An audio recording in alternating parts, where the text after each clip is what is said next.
Kaja Kallas rejette les appels en faveur d'une armée européenne. Selon elle, ce projet pourrait déstabiliser l'OTAN, déjà fragilisée par les menaces de Donald Trump. La société américaine SpaceX va bloquer l'utilisation de Starlink par Moscou. Selon Kiev, cette technologie permet à l'armée russe de frapper l'Ukraine en profondeur. L'Union européenne présente son plan de lutte contre la crise du logement. C'est à Lisbonne, au Portugal, que Dan Jorgensen a dévoilé le programme. Donald Trump va baisser les droits de douane imposés à l'Inde. Le Premier ministre indien Narendra Modi a fini par céder à la requête américaine sur l'achat de pétrole russe.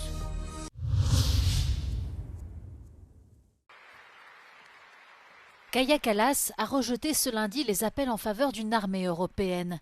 La chef de la diplomatie de l'Union européenne, qui participait à une conférence sur la sécurité en Norvège, a précisé qu'un tel projet pourrait créer des failles dangereuses dans la chaîne de commandement avec l'OTAN. Son interlocuteur, le Premier ministre norvégien Jonas Gahr Store, a lui déclaré qu'Oslo surveillait de près les sous-marins nucléaires russes localisés à seulement 100 km des côtes nationales et rappelé que l'OTAN préparait un vaste exercice réunissant 25 000 soldats dans le nord du pays et en Finlande. Des exercices qui interviennent en pleine hausse des tensions entre les États-Unis et les autres membres de l'OTAN. Le président américain Donald Trump a répété à plusieurs reprises que l'Europe ne consacre pas assez de moyens au budget de l'organisation et a menacé ses alliés de délaisser le vieux continent. Un avis partagé par le secrétaire général de l'Alliance transatlantique, Mark Rutte. Celui-ci estime que l'Europe ne tiendrait pas longtemps sans le soutien de Washington et appelle les États membres à doubler leurs dépenses militaires. La société astronautique américaine SpaceX a commencé à mettre en place des mesures pour contrer l'utilisation non autorisée de son service Internet Starlink par la Russie, notamment pour le guidage de drones. Une mesure saluée par le ministre ukrainien de la Défense Mikhailo Fedorov, qui a personnellement contacté Elon Musk il y a 3 jours. Selon Kiev, Moscou utilise illégalement des terminaux Starlink dans des équipements militaires comme des drones sur le front ukrainien, augmentant ainsi leur portée à près de 500 km. Cette technologie parvient à l'armée russe via des circuits parallèles tels que des importations par des pays tiers et non via une vente officielle par la société d'Elon Musk. SpaceX va désormais vérifier tous les terminaux à l'aide d'une liste officielle d'appareils enregistrés. Une coupure sans distinction du système Starlink en Ukraine serait compliquée par le fait qu'il est également massivement utilisé par l'armée ukrainienne pour ses communications. Starlink joue un rôle crucial pour l'Ukraine depuis 2022 avec plus de 50 000 terminaux fournis. Mais cette technologie est aussi devenue à plusieurs reprises un instrument de chantage de Washington contre Kiev. En mars 2025, Elon Musk avait brièvement menacé de couper l'accès à son réseau pour l'armée ukrainienne afin de faire pression sur le président Volodymyr Zelensky pour qu'il signe rapidement un accord de paix voulu par la Maison-Blanche. La procédure de retrait des États-Unis de l'Organisation mondiale de la santé arrive à son terme et l'institution spécialisée doit réfléchir à son avenir sans cet appui majeur. Le docteur Demetri Daskalakis évoque les risques de cette décision et souligne que l'Europe a la possibilité de combler ce vide. What that means for people's health is that, we won't have flu vaccines that are as good because we won't be at the table to discuss the flu vaccines. We may not have the same visibility into emerging infections. And frankly, the U.S. withdrawing from the WHO, given the fact that they were a pretty important contributor to the WHO, means that the WHO won't be as well prepared to be able to address emerging outbreaks and infections. So I think overall, the U.S. pulling out of the WHO isn't just bad for American health. I think it's bad for global health.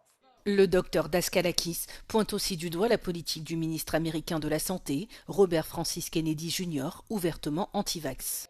I fear that the Secretary of Health in the United States, Robert F. Kennedy Jr., is going to destabilize the vaccine infrastructure in the United States. I am concerned that manufacturers in the U.S. will feel that it will be no longer feasible to be able to manufacture vaccines. So I think it's a challenge to the European Union, but I think it's also a great opportunity because I think the U.S. is going to unfortunately leave a very significant healthcare and public health vacuum globally.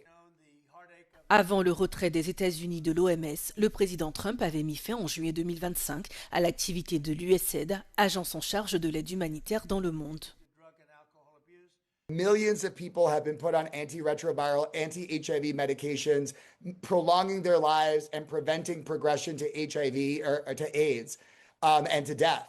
And so I think anything that destabilizes that infrastructure may mean that we're going to lose ground. Also, I think some of the efforts of the current administration to erase some of the priority populations that are served by PEPFAR will also be problematic. So, drug users, LGBTQ people are all part of the story for HIV. And so any effort to create social stigma around those issues will end up driving people away from prevention and care. The HIV infrastructure that supports everyone's health is also critical for public health security. If that falters, then I think the entire world will be a less safe place, not only for HIV, but all other emerging infections as well. Lisbonne est actuellement l'une des capitales européennes les plus touchées par la crise du logement qui ravage le continent. C'est au Portugal que le commissaire européen au logement, Dan Jorgensen, a présenté le plan de Bruxelles pour répondre à la crise. Il affirme que l'accès au logement est un droit fondamental pour tout citoyen. It is a plan that aims first and foremost to create more affordable housing. We need cities where normal people with normal jobs, nurses, teachers, police officers, are able to afford to live where they serve. For me, for us, having a house is a human right. Having a home is more than just a roof over your head. It is the basis for your life. It is what gives you a future. Annoncé en décembre 2025, le plan européen repose sur plusieurs piliers tels que l'augmentation de l'offre, l'augmentation des investissements sur une plateforme commune avec les autorités publiques et le secteur privé et enfin la prise en compte de l'impact des locations à court terme. We will be putting forward a proposal on short-term rentals, which indeed, as you mentioned, will build on a definition of stressed housing areas. In these areas, you are then given the opportunity of using different policy tools to address the problem. We will not force any cities to do anything. It will always be up to the local authorities to decide whether or not it is possible. Le Portugal connaît une grave crise du logement avec une forte hausse de l'immobilier et des loyers.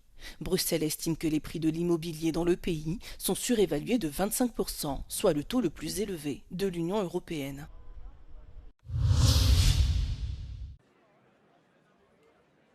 En République tchèque, des dizaines de milliers de personnes se sont rassemblées à Prague dimanche à l'initiative du mouvement citoyen 1 million de moments pour la démocratie afin d'exprimer leur soutien au président pro-ukrainien Petr Pavel.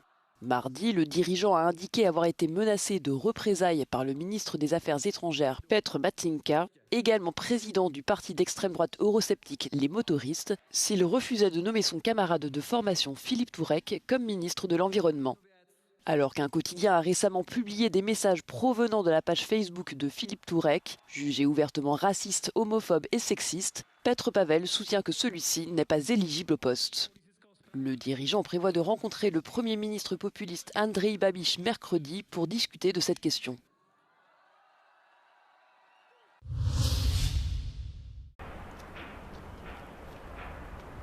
Le président américain Donald Trump veut réduire les droits de douane sur les marchandises en provenance d'Inde. La taxe serait de 18% au lieu des 25% actuels. La décision intervient alors que le Premier ministre indien Narendra Modi a accepté d'arrêter d'acheter du pétrole russe. Les droits de douane supplémentaires de 25% imposés à l'Inde pour avoir acheté du pétrole russe en août pourraient également être supprimés.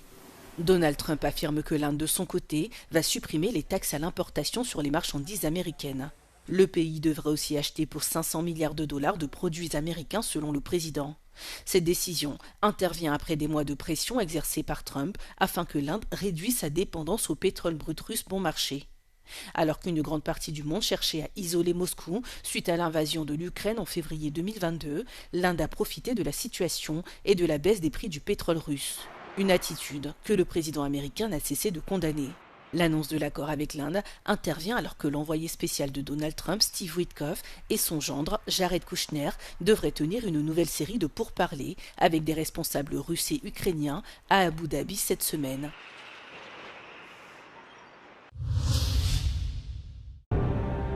« 31 ans après sa première représentation, Requiem pour la fin de l'amour de Dimitris Papaioannou et Georgios Koumentakis est revenu sur la scène principale de l'Opéra national grec dans la capitale, Athènes.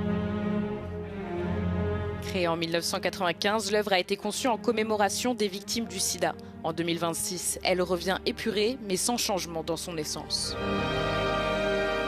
Au cours de 12 représentations, plus de 16 000 personnes ont assisté à la production, les billets s'étant vendus en moins de 2 heures. Sur scène, 48 interprètes, 23 musiciens de l'orchestre de l'Opéra national grec, 25 chanteurs de l'ensemble Mason et 2 sopranos ont participé à une production oscillant entre opéra, installation visuelle et endurance physique.